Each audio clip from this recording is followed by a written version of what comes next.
Bonjour à toutes et à tous, bienvenue sur la chaîne Tech Co et bienvenue dans ce rendez-vous Village Startup. On est très heureux de revenir ici au Village Baïséa, on est au cœur de Paris. Jérôme, bonjour. Salut François, bonjour à tous. Le Village Startup, vous le savez, tous les mois on se retrouve pour vous faire découvrir des startups françaises très innovantes, chacune dans leur domaine. Tu veux le sommaire? Ah mais tu sais quoi, je n'attends que ça Jérôme. On va parler de dépistage auditif grâce au numérique. On va parler de paiement sans contact grâce au numérique et on va parler de Space Tech grâce Au numérique aussi. Voilà, exactement. Et puis notre maire préféré sera là, hein, Ouais. évidemment, pour évoquer Fabrice Marcella. la tech et la sobriété énergétique. Jérôme, c'est un sujet bien sûr sur toutes les lèvres actuellement. Bienvenue dans ce Village Startup sur la chaîne Tech Co.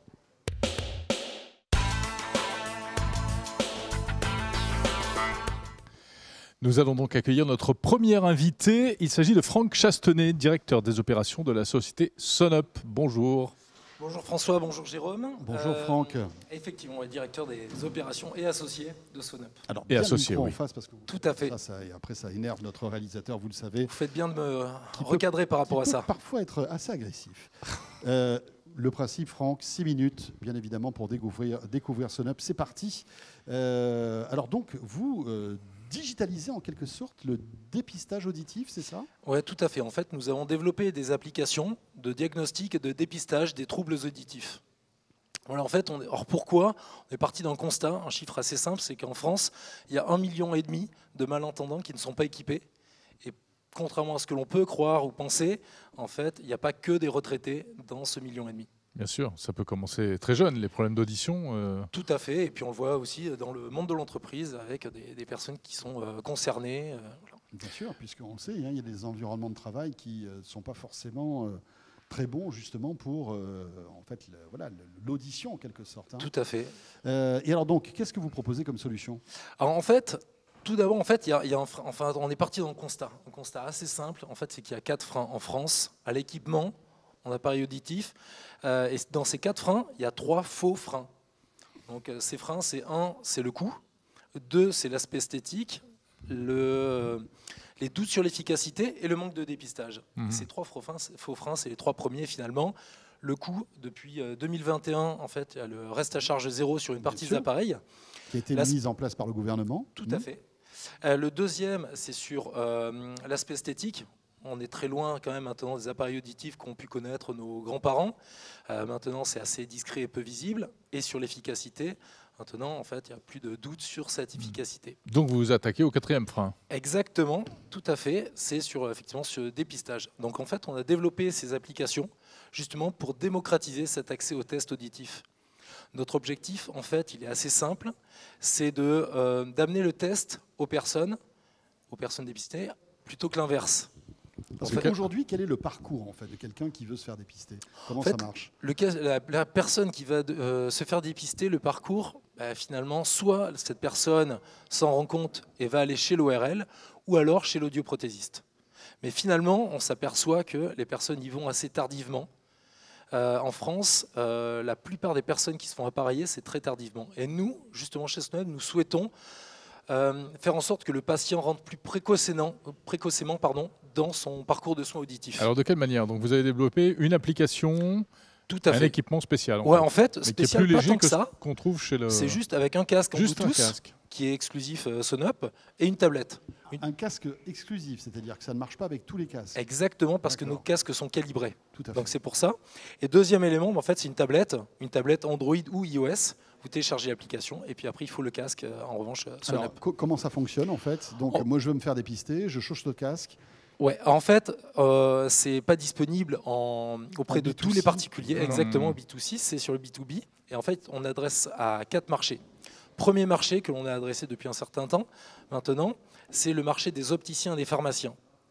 En fait, on propose cette solution aux opticiens et aux pharmaciens afin qu'ils puissent proposer ce service dans leur officine ou dans leur boutique d'optique afin de générer des tests. Petite question, ils n'ont pas déjà d'autres outils à leur disposition pour mesurer, pour mesurer cette acuité auditive? Alors, sur la partie opticien et pharmacien, non. Non. Il n'y a pas de D'accord. test. Voilà. Et ce test, en plus, il se fait en 3 minutes. Donc, l'objectif, c'est de proposer ce nouveau service aux opticiens, aux pharmaciens. Ils font le test.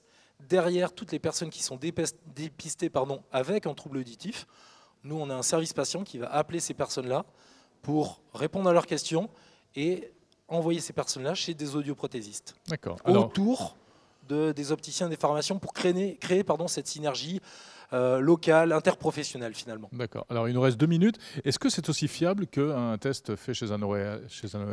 En fait, ça ne se soustrait pas non plus au test qui va être fait chez l'ORL. Qui est un audiogramme. Qui est un audiogramme, exactement. Voilà, qui est le top du top, on va dire. Tout à fait. Ça, en fait, ça va se soustraire plutôt, ça va être en amont. Ça va permettre de se rendre compte qu'effectivement, on a un trouble auditif et derrière, on va aller chez l'ORL et l'ORL va faire l'audiogramme classique. D'accord. Mais malgré tout, vous vous rapprochez de la fiabilité d'un audiogramme ou pas? J'imagine que vous avez fait des comparaisons. Ouais, en fait, on travaille sur 4 marchés. Je vous ai parlé des opticiens, des pharmaciens. On travaille sur le marché des entreprises, des laboratoires pharmaceutiques et aussi, on est en train de faire un test auprès des médecins généralistes et ORL. On est en train de faire un pilote pour que ces médecins généralistes et ORL puissent tester cette application comme ils le feraient avec un audiogramme, afin de pouvoir gagner du temps dans le sens où c'est un autotest. Et eux, ils vont pouvoir se concentrer sur leur tâche à valeur ajoutée, qui est le dépistage, l'interprétation et la lecture des courbes de l'application. Un autotest, ça veut dire que par exemple dans les commerces dont vous parlez, ce serait des bornes dans un coin du magasin et on fait ça soi-même? C'est pas des bornes parce qu'il faut expliquer comment ça se passe. Il y a un peu de pédagogie en amont, mais ça dure 1 minute. Et ensuite, en revanche, effectivement, le test, il se fait tout seul. Et il dure moins de 3 minutes. D'accord. Et évidemment, c'est une solution qui est moins coûteuse qu'un audiogramme? Oui, parce que effectivement, le prix est différent selon les marchés, parce que le service est différent également. Mais si on parle de tarifs pour les opticiens et pharmaciens, il y a le prix de l'adhésion et ensuite une mensualité. Le prix de l'adhésion, c'est 400 € et la mensualité, c'est 25 € par mois. Alors, donc c'est symbolique en fait. C'est ce qu'on appelle du B2B2C. Hein. Vous adressez-vous aux professionnels, mais in fine, c'est nous les consommateurs et les clients et les patients qui sommes visés. Et où est-ce que vous en êtes du développement et de l'implémentation? C'est déjà en service? Oui, c'est déjà en service. En fait, la société a été fondée en 2019 et depuis début 2021, nous sommes en commercialisation de ces offres-là. Très bien, Franck, merci beaucoup. Merci beaucoup. Ça s'appelle Sonup. Le gong a retenti. Merci d'être passé par le Village Startup. Et Jérôme, on enchaîne tout de suite avec notre deuxième startup.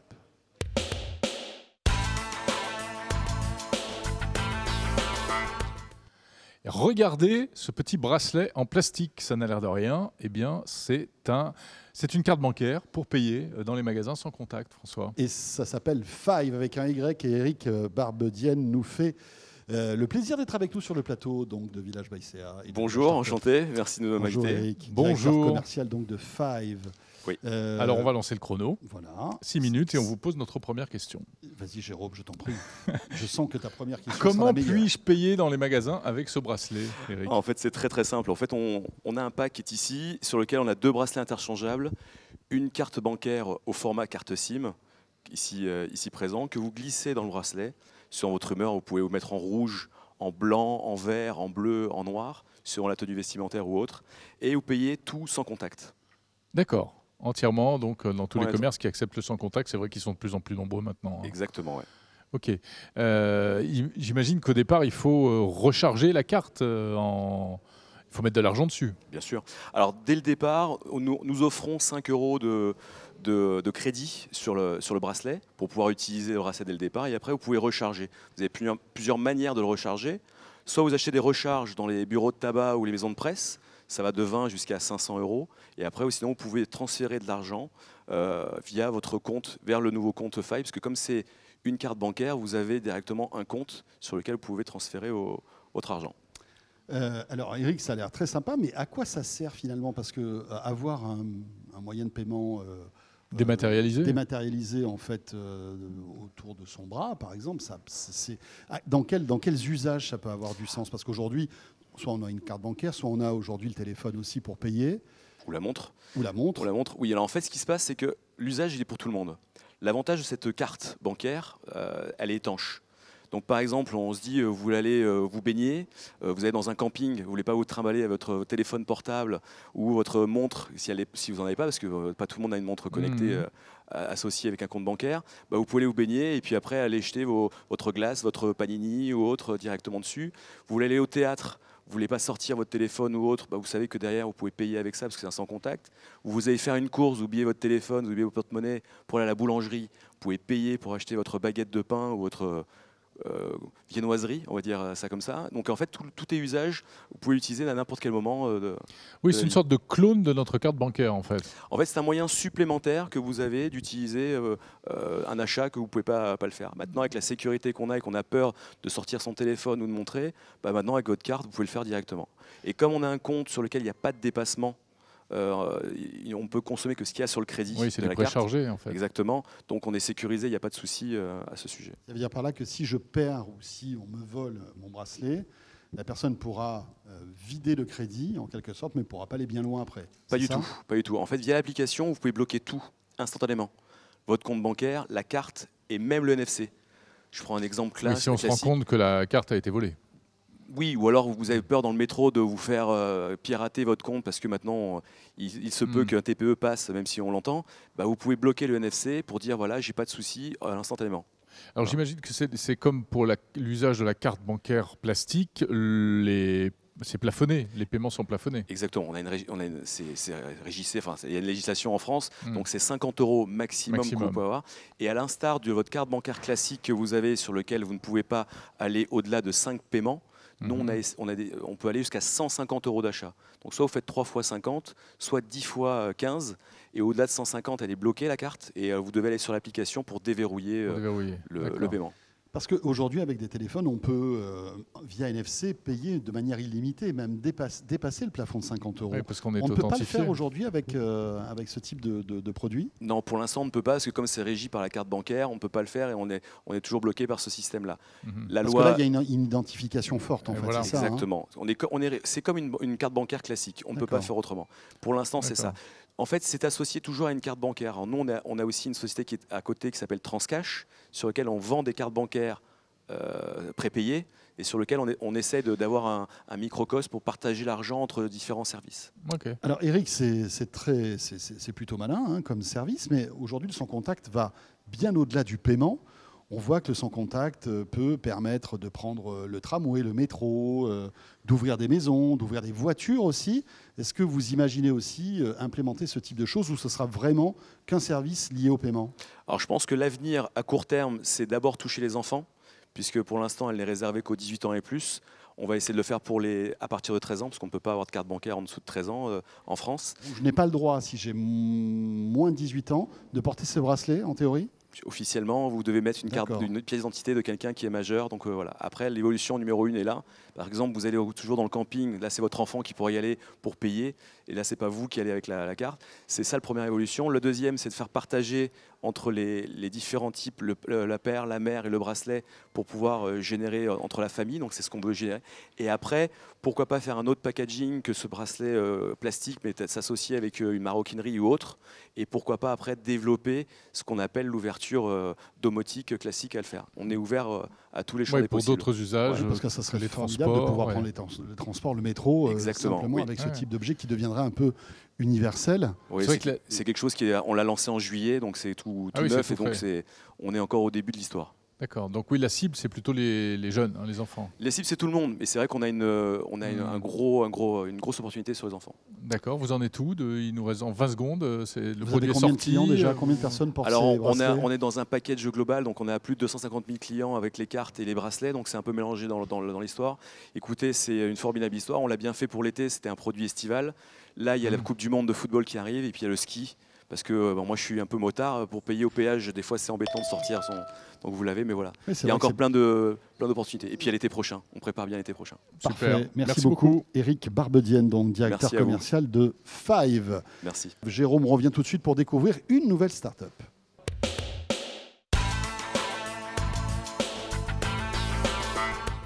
Et on vous l'avait promis et annoncé dans le sommaire, oui, on va partir dans les étoiles, on va parler Space Tech avec notre invité Olivier Pieps, fondateur de Prométhée. Bonjour. Bonjour. Bonjour Olivier, merci d'être avec nous.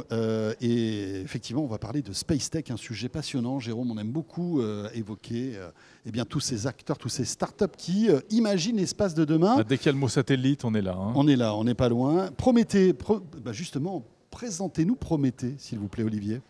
Qu'est-ce que vous faites ? Alors Prométhée s'est donné comme objectif tout simplement de sauver le monde. En toute simplicité. Voilà. Donc en fait, on se positionne comme un opérateur en fait, d'observation de la Terre, en fait, à l'aide de constellations de nanosatellites. Donc ça, c'est ce qu'on fait. Alors vous allez me dire que vous entendez beaucoup parler des satellites, mais il y a en fait une véritable révolution avec le New Space, donc une nouvelle manière de faire du spatial, qui est liée en fait à un monde qui change. Le monde change car les grands satellites, donc on parle d'Airbus, on parle de Thales, donc ils sont extrêmement précis, ils sont formidables, mais ne suffisent plus. Il y a des nouveaux besoins. On a besoin, ça se résume en un mot, c'est la permanence. Aujourd'hui, on a besoin d'une permanence dans l'espace, donc pour surveiller de très très grands espaces, et peut-être le monde, voir ce qui se passe, l'environnement, etc. Et d'autre part dans le temps, c'est-à-dire avoir une information tous les 3 jours ne suffit pas. On a besoin de ce que les Anglais appellent du near real time, donc d'observer, d'avoir des images en gros toutes les heures pour pouvoir comprendre la dynamique des choses. Mais quel type d'image, pardon, c'est quoi? C'est des photos, des vidéos? Qu'est-ce que vous filmez? Et on voit que, bon, c'est malgré tout, le satellite, même s'il y a une démocratisation de ces technologies, c'est quand même assez lourd à mettre en place. Qu'est-ce que vous proposez comme type d'image, en fait? Alors, je dirais que la miniaturisation des technologies, l'hybridation du digital, c'est-à-dire toute l'automatisation à bord des satellites et au sol, donc permettent en fait d'avoir des images de résolution en gros métrique ou un peu en dessous du mètre. Aujourd'hui, avec des satellites de l'ordre de 50 à 60 kilos, et il n'y a pas longtemps, c'était des satellites de 2 tonnes qui étaient nécessaires. Parce qu'en plus, ils sont moins hauts, ces satellites, c'est ça? C'est des satellites, en effet, qui volent à 450 km d'altitude, qui circulent, et c'est comme ça qu'ils couvrent toute la planète. Et donc, quand on en met une vingtaine, on a une couverture, je dirais, une revisite qui passe, c'est ce que je vous disais, de 3 jours à moins d'1 heure. Le satellite passe et puis il y en a un autre qui va passer au même endroit 1 heure après, et ce qui fait que ça vous rafraîchit les images, en fait. Mais il en faut plusieurs. Il faut des constellations, c'est ça? Ce sont des tout petits satellites. Et non, c'est pas ça? Alors c'est ça le principe. Oui. Vu que les prix s'écroulent, vu que parce qu'il y a un vrai rapport entre le prix et le poids, on est capable de faire 20 satellites. C'est parce qu'il y a 20 satellites donc en constellation qu'on est capable d'avoir cette dynamique et cette tendre visite. Alors, ces images servent à quoi? Quelles sont les applications? Voilà, et quels sont les clients qui sont intéressés par ce type de service? Alors nous, on divise en fait les applications en 2 grands domaines, ce qu'on appelle l'intelligence environnementale. C'est vraiment aujourd'hui les grandes problématiques. Alors, parlez bien près du micro. Les grandes problématiques, par exemple du carbone, toutes les pollutions, la pêche illégale, les villes durables, donc, les déchets. Donc tout ça peut être surveillé et on peut piloter tout ça et améliorer très fort la situation. Et puis d'autre part, il y a ce qu'on appelle un peu l'intelligence stratégique, qui commence par la logistique. Vous savez que les prix de la logistique explosent et améliorer le transport est un enjeu dans le futur. Puis il y a la sécurité, car en particulier en Afrique, pas de développement s'il n'y a pas de sécurité, donc c'est important. Et ensuite, il y a évidemment encore des applications de défense. Je crois que l'Ukraine est une belle démonstration, malheureusement, des besoins, de voir ce qui se passe à côté pour pouvoir se protéger. Bien sûr. Si on comprend bien, il y a d'un côté Google Maps qui propose de très belles images on va dire de notre planète, où on peut zoomer de manière assez précise, sauf que c'est statique. Vous proposez justement une espèce de webcam en grande altitude, en quelque sorte, c'est ça? Alors, la vraie pour qu'on comprenne la vraie différence, c'est que vous prenez du Google Maps et vous aurez la photo parfaite avec votre voiture qui était devant chez vous il y a 2 ans. C'est-à-dire vous avez des images du monde entier, mais avec des images qui datent. Nous, on aura des images à 3/4 d'heure, donc vous avez perdu votre chat, vous regarderez sur le système et vous verrez que sur le toit, votre chat est là ou il n'est pas là. Mais avec la même résolution que Google Maps, ou même encore meilleur? Même encore meilleur. Mais qui peut accéder à ces images? Vous ne commercialisez pas ça auprès du grand public, j'imagine. Alors il y a évidemment, on va travailler pour le gouvernement, mais il y a une vraie volonté de démocratiser l'observation de la Terre. Donc d'amener l'observation de la Terre, ces images et des services dans le téléphone portable de chacun. Donc demain, ce sera accessible à tout le monde, on pourra... C'est un des objectifs de Prométhée. Tout à fait. C'était un peu comme Internet dans les années 90. Si on n'était pas dans un labo avec des gros ordinateurs, on n'avait pas Internet. Eh bien, on est un peu dans la situation avec l'observation de la Terre dans laquelle on se trouvait avec Internet dans les années 90. Olivier, on est en léger différé, si j'ai bien compris. Ce n'est pas du temps réel. Mais est-ce que le Graal ça ne serait pas d'avoir une espèce de webcam vue du ciel de, par exemple, le réseau routier pour savoir si on va passer par le périph' ou prendre telle route pour éviter les embouteillages, etc. Est-ce que demain, on pourra avoir en temps réel une vision en altitude ? Alors cette altitude, on a de la résolution d'1 mètre, ce qui est très pratique parce qu'on voit à la limite des hommes, on voit des voitures, mais on ne voit pas des visages. Donc en fait, la vie privée n'est pas mise en danger. Par contre, directement, si on a ces images, les applications routières, c'est évident. On verra tous les 3 quarts d'heure, mais en temps réel, on verra les images du trafic, des bateaux, de pêcheurs illégaux. On tend vers du temps réel, en fait. On va vers le temps, ce qu'on appelle le near real time, le quasi temps réel, en effet. Et à la limite, plus il y a de satellites, plus on se rapprochera du temps réel. Ouais. Bon, il nous reste 10 secondes. Vous faites quoi, vous, là-dedans ? Vous lancez pas les satellites ? Alors nous, on est architectes. Nous, on gère tout, en fait. On fait tout le système end-to-end, du satellite au système SON, à la plateforme digitale. D'accord, très bien. Ça s'appelle Prométhée, c'est passionnant. Super, merci beaucoup. Merci Olivier Pieps d'être passé par le plateau de Village Startup. Rappelons que vous êtes fondateur de Prométhée